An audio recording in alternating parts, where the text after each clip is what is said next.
palabra vida da y nunca más terminará. Tu palabra me hace crecer. Dame tu palabra, Señor. Hola amigos, yo soy Timothy Archer. Este es el programa Lea la Biblia, programa que promueve la lectura y el estudio de la palabra de Dios. En estos días estamos hablando de las distintas naciones que vemos en la Biblia.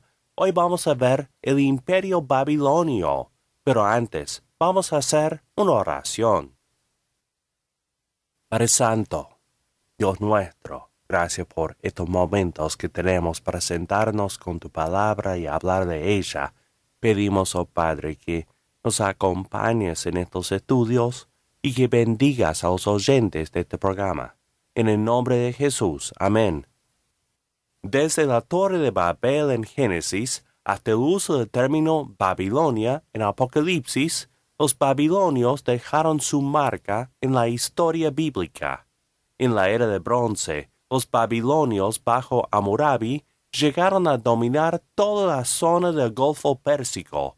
Hammurabi es famoso por el código de leyes que se ha encontrado, el mejor ejemplo de leyes antiguos que los arqueólogos han hallado hasta la fecha. Después del reino de Hammurabi, los babilonios fueron dominados por varios siglos por los asirios, sus vecinos del norte. Babilonia volvió al poder bajo el rey Nabopolassar, un caldeo que llegó al trono de Babilonia. Este rey pudo vencer a los asirios, capturando la ciudad capital, Nínive, en el año 612 a.C. 7 años después, su hijo, Nabucodonosor, lo sucedió como rey de Babilonia. En el primer año de su reinado, ganó una batalla importante contra Egipto, destruyendo al ejército egipcio y estableciendo a Babilonia como única potencia en la zona. Como el reino de Judá se había alineado con Egipto, Nabucodonosor invadió ese país y llevó los mejores de los jóvenes judíos a Babilonia. 8 años después, cuando Judá se rebeló de nuevo contra Babilonia, Nabucodonosor envió sus ejércitos al país y llevó cautivo al rey y a 10,000 de los principales ciudadanos. Pasado otros 10 años, Judá seguía rebelándose contra Babilonia, y Nabucodonosor destruyó la ciudad de Jerusalén con su templo, y de esa forma, Babilonia llegó a ser símbolo de un poder que persigue al pueblo de Dios, y es por eso que los autores del Nuevo Testamento solían decir Babilonia cuando hablaban de Roma. Después de la muerte de Nabucodonosor, el reino babilonio se debilitó muchísimo. Los persas venían aumentándose en poder, y eventualmente Ciro, rey de los persas, capturó la ciudad de Babilonia sin que los babilonios le presentaran oposición. Dios usó a Babilonia para castigar a su pueblo, pero castigó a su vez a los babilonios por su crueldad. Yo soy Timothy Archer. Este es el programa Lea la Biblia.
Muy buenos días, respetables hermanos y amigos radioyentes. Hoy continuamos estudiando la palabra de nuestro Señor y quiero tratar con ustedes un interesante tema siempre en relación a la vida y ministerio de nuestro Señor Jesucristo. El tema que quiero tomar en cuenta y compartir con ustedes es cómo hacer frente al rechazo. Y este tema tiene como contexto la situación cuando el Señor Jesucristo se fue a Nazaret y allí se fue a la sinagoga donde él empezó a escudriñar el libro de Isaías, que precisamente se refería al capítulo 61 y que hablaba de él. Y en vista de que le hacían interrogantes, él les responde de esta manera: sin duda me diréis este refrán, médico, cúrate a ti mismo. De tantas cosas que hemos oído que se han hecho en Capernaum, haz también aquí en tu tierra. Y añadió: de cierto os digo que ningún profeta es acepto en su propia tierra. Y en verdad os digo que muchas viudas había en Israel en los días de Elías, cuando el cielo fue cerrado por 3 años y 6 meses, y hubo una gran hambre en toda la tierra. Pero a ninguna de ellas fue enviado Elías, sino a una mujer viuda en Sarepta de Sidón. Y muchos leprosos había en Israel en tiempo del profeta Eliseo, pero ninguno de ellos fue limpiado, sino Naamán el sirio. Al oír estas cosas, todos en la sinagoga se llenaron de ira, y levantándose le echaron fuera de la ciudad y le llevaron hasta la cumbre del monte sobre la cual estaba edificada la ciudad de ellos, para despeñarle. Mas él pasó por en medio de ellos y se fue. Una vez hemos escuchado esta interesante cita bíblica, pues quiero que tratemos cómo es que el Señor Jesucristo hizo frente al rechazo. Qué triste, Jesús fue desechado por sus propios coterráneos. La pregunta del momento es esta que les hago: ¿cómo hizo frente Jesús a este rechazo? ¿Qué lo capacitó para hacer frente al rechazo y superarlo? ¿Cómo podemos hacer frente nosotros al rechazo cuando se nos presenta? Quiero presentar varias sugerencias relacionadas con este texto. En primer lugar, el Señor Jesucristo pudo hacer frente al rechazo porque lo esperaba. Si usted lee conmigo en Marcos capítulo 8, verso 31, dice allí: y comenzó a enseñarles que le era necesario al Hijo del Hombre padecer mucho y ser desechado por los ancianos, por los principales sacerdotes y por los escribas, y ser muerto y resucitar después de 3 días. Era parte de su misión. La única manera de evitar el rechazo es no aventurarse a nada. Si usted nunca extiende su mano, jamás se la cortarán, pero tampoco alcanzará nada. Esperar el rechazo preparó a Jesús mentalmente. Bueno, el segundo aspecto que quiero considerar es que él pudo hacer frente al rechazo porque tenía una relación especial con Dios. Y eso es lo que nosotros también debemos lograr. Esa relación estaba implícita en la profecía de Isaías que decía: el Espíritu del Señor está sobre mí por cuanto me ha ungido para dar buenas nuevas. Lucas capítulo 4, verso 18. Este ungimiento había tenido lugar en el momento del bautismo de Jesús, cuando el Espíritu vino sobre él.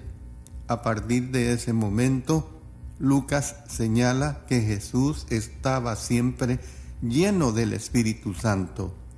él renovaba constantemente esa relación por medio de la oración. La Sagrada Escritura nos dice que mas él se apartaba a lugares desiertos y oraba. Lucas capítulo 5, verso 16. Él estaba siempre consciente de que aun si era rechazado por los hombres, no había sido rechazado por Dios. Y el apóstol Pablo, en una de sus cartas que escribe al evangelista Timoteo, le dice en el capítulo 4, versos 16 y 17, en mi primera defensa ninguno estuvo a mi lado, sino que todos me desampararon, no les sea tomado en cuenta. Pero el Señor estuvo a mi lado y me dio fuerzas para que por mí fuese cumplida la predicación y que todos los gentiles oyesen. Así fui librado de la boca del león.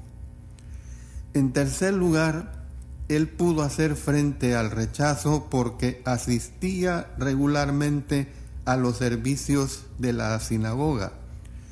Vimos anteriormente que Cristo tenía la costumbre o el hábito de ir a la sinagoga. Si alguien, hermanos y amigos, pudo haber estado alguna vez en lo cierto al decir que no necesitaba los servicios de adoración colectiva, ese pudo haber sido Jesús. Sin embargo, cuando el pueblo de Dios se reunía para estudiar o para adorar, él deseaba estar con ellos. El estudio que presentamos de la vida y ministerio de nuestro Señor Jesucristo nos muestra y nos responde algunas preguntas acerca del pueblo de Dios en ese tiempo. Considerados en su totalidad, ¿eran piadosos los israelitas? ¿Se podían considerar un pueblo de integridad? ¿Estaban llenos de fe y de amor por Dios o estaban decaídos espiritualmente? Bueno, Jesús podía haber dicho fácilmente, no voy a ir a la sinagoga porque está llena de hipócritas. Podía haber sido sincero al decir, yo soy mejor que ellos. Sin embargo, no lo dijo. Cristo no iba a la sinagoga porque los adoradores tuvieran una relación perfecta con Dios. Antes, tenemos que entender y comprender por qué Él iba, porque deseaba mejorar su propia relación con Dios. Hoy adoramos con la iglesia, no en una sinagoga. Sin embargo, todavía necesitamos tener la actitud del Señor. Dice el apóstol Pedro en su primera carta, capítulo 2, versículo 21, pues para esto fuisteis llamados, porque también Cristo padeció por nosotros, dejándonos ejemplo para que sigáis sus pisadas. Hemos de reunirnos, hermanos, regularmente para animarnos los unos a los otros. La carta a los Hebreos es demasiado clara al respecto. Dice en los versos 24 y 25 del capítulo 10, considerémonos unos a otros para estimularnos al amor y a las buenas obras, no dejando de congregarnos, como algunos tienen por costumbre, sino exhortándonos, y tanto más cuanto veis que aquel día se acerca. Es verdaderamente interesante el apoyo de nuestros hermanos y hermanas en Cristo. Puede ayudarnos cuando seamos rechazados por el mundo. Quien les habla, su servidor Alexander Castellanos, ya tiene 64 años de vida en esta tierra.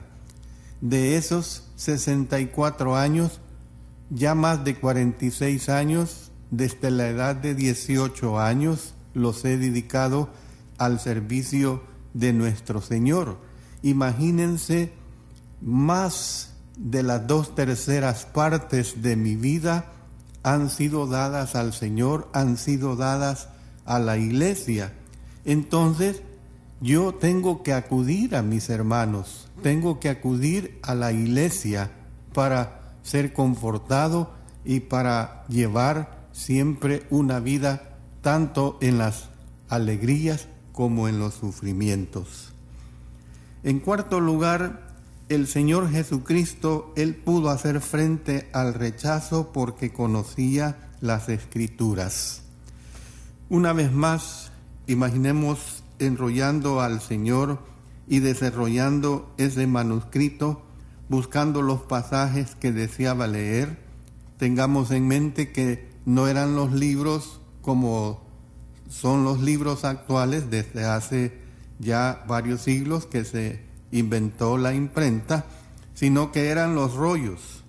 Entonces, ¿percibe usted en qué dirección lleva esta sugerencia? Dios nos ha dado muchos recursos para fortalecernos. Nos ha dado la oración, que es parte esencial de nuestra relación con Él. Nos ha dado la Biblia para que la leamos, de modo que podamos oír su voz consoladora. Nos ha dado también, hermanos, la oportunidad de reunirnos y de animarnos unos a otros. De manera que hoy, Día del Señor, usted no haga a un lado los cultos de adoración en su respectiva localidad a la cual usted pertenece. Entonces, tenemos que entender, pues, que hay suficientes recursos. Lamentablemente, muchos de nosotros no aprovechamos estos recursos celestiales. Después nos preguntamos por qué nos desmoronamos cuando somos rechazados. Hay un ejemplo que yo uso muy a menudo, que hay oraciones que llegamos pidiendo a la iglesia que las hagan por tribulaciones o situaciones problemáticas en las cuales hemos caído, que si realmente hubiésemos sido obedientes, no fuera necesario elevar esas oraciones, porque usted, obedeciendo al Señor, no cae en los problemas por los cuales usted llega pidiendo oraciones. Pero bueno, si usted cae en un problema, el Señor le da la libertad que le pida en oración y que pida la oración de los hermanos para salir adelante. El quinto aspecto es que Él pudo hacer frente al rechazo porque sabía quién era Él y entendía su lugar en el plan de Dios. Podía leer Isaías capítulo 61 y decir, en otras palabras, es de mí que habla este pasaje. Estoy haciendo lo que Dios desea. Por lo general, no podemos hacer frente al rechazo porque adolecemos de inseguridad personal. No siempre podemos ver el lugar que ocupamos en el plan de Dios. No nos damos cuenta de que somos especiales para Dios, de que somos pueblo de Dios. Si usted es cristiano o cristiana, usted es varón de Dios, usted es mujer de Dios, y Dios tiene un plan para su vida. Yo le digo, hermano y hermana, cuente con ello, esté seguro de esa situación.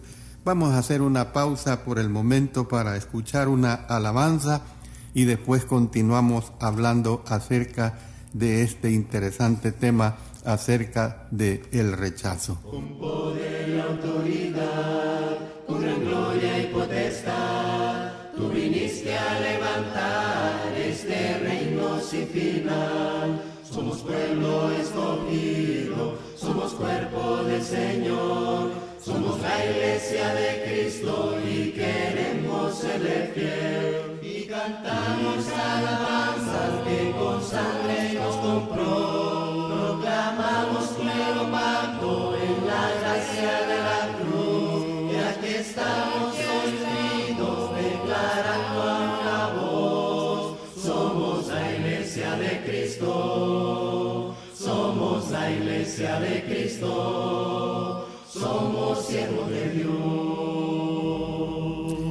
El sexto aspecto que quiero que consideremos es que el Señor Jesucristo pudo hacer frente al rechazo porque él estaba dedicado a hacer lo bueno, aun cuando podía ser rechazado.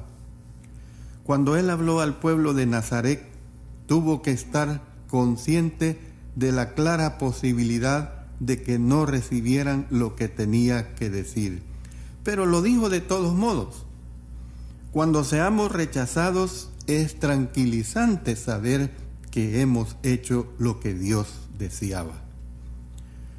Y el séptimo aspecto que quiero tomar en cuenta, hermanos y amigos, es que él pudo hacer frente al rechazo porque jamás permitió que el rechazo lo desanimara hasta el punto de rendirse. Muchos cristianos infieles podrían beneficiarse con este mensaje. En este sermón y en esta lección que les estoy presentando, hermanos y amigos, he recalcado el rechazo por parte del mundo. Pero mire, es interesante lo que le voy a decir a continuación. En el texto, Jesús no fue rechazado por el mundo, sino que fue rechazado por hombres y mujeres que afirmaban ser pueblo de Dios. No fue rechazado en la calle, fue rechazado en un edificio en el cual se adoraba a Dios. Fue rechazado en la sinagoga, como decir, el Señor fue rechazado en el edificio donde usted ahora se reúne para adorar al Señor. Hay muchos cristianos que una vez fueron fieles en su adoración y en su trabajo para el Señor. Después, sus sentimientos fueron heridos por A o B circunstancias. Fueron heridos por otros cristianos y como resultado de ello dejaron la iglesia. Han jurado que jamás volverán a tener nada que ver con el pueblo del Señor. Qué lástima tener este tipo de reacción y de decisiones. Jesús no solo fue rechazado por el pueblo de Dios, sino que incluso trataron de matarlo. Que yo sepa, ninguno de los cristianos infieles que he conocido ha sido amenazado de muerte por otros miembros de la iglesia. Al menos no es de mi interés y de mi conocimiento. Bueno, ¿amargó esto a Jesús en cuanto a la adoración en público? ¿Se resolvió él a no volver a adorar más en la sinagoga? ¿Acaso dijo, si no me quieren aquí, me da igual? En el siguiente relato que recoge Lucas, se narra que Cristo entró en la sinagoga de Capernaum. Después de haber sido rechazado en una sinagoga, él asistió a otra. El Señor no permitió que la debilidad de los seres humanos afectara su compromiso de hacer lo bueno. Por más que le afecte a usted el rechazo, por más noches en vela que le haga pasar, resuélvase a que ninguna persona le impedirá ser lo que debe ser, ni hacer lo que debe hacer. Con esta clase de compromiso para con el Señor, uno puede hacer frente a cualquier rechazo que se le pueda presentar en la vida. Quiero terminar diciendo que para superar el rechazo necesita usted una relación especial con el Señor.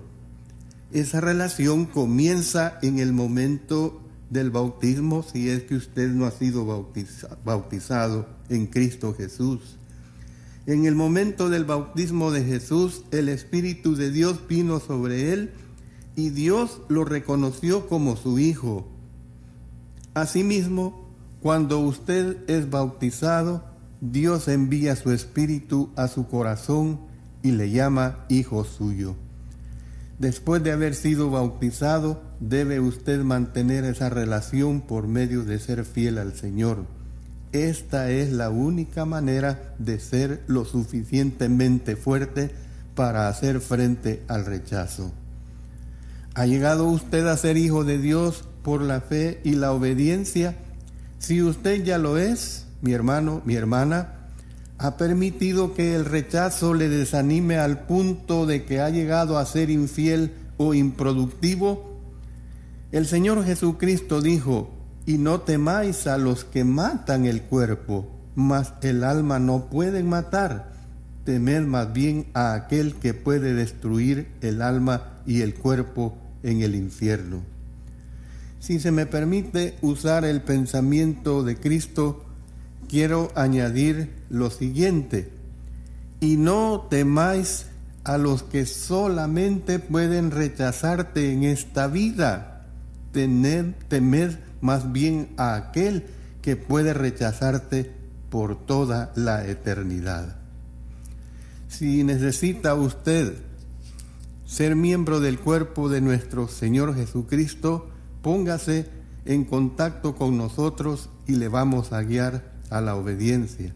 O si usted, hermano o hermana, desea restituir su vida a su primer amor, no posponga la decisión de obedecer ni siquiera por un momento. Recuerde que hoy es día de adoración, hoy es día de alabanza, y si usted por A o B circunstancias ha dejado esta obediencia, la palabra de Dios dice en Apocalipsis: pero tengo contra ti que has dejado tu primer amor. Pero el Señor, a pesar de todo, le está esperando. Esa es la exhortación de nuestro Señor Jesucristo para que usted vuelva al redil. Que Dios bendiga a cada uno de ustedes. No olvidemos, respetables hermanos y amigos, que nosotros hablamos donde la Biblia habla y callamos donde ella calla. La Iglesia de Cristo en El Salvador presentó su programa Lea la Biblia. Sintonícenos todos los domingos a las 7 de la mañana en Radio Progreso. Contáctenos al 7381-9090, 7381-9090 o envíe tus comentarios al correo electrónico esperanza@iglesiadecristo.org.sb. Conócenos más en www.iglesiadecristo.org.sb.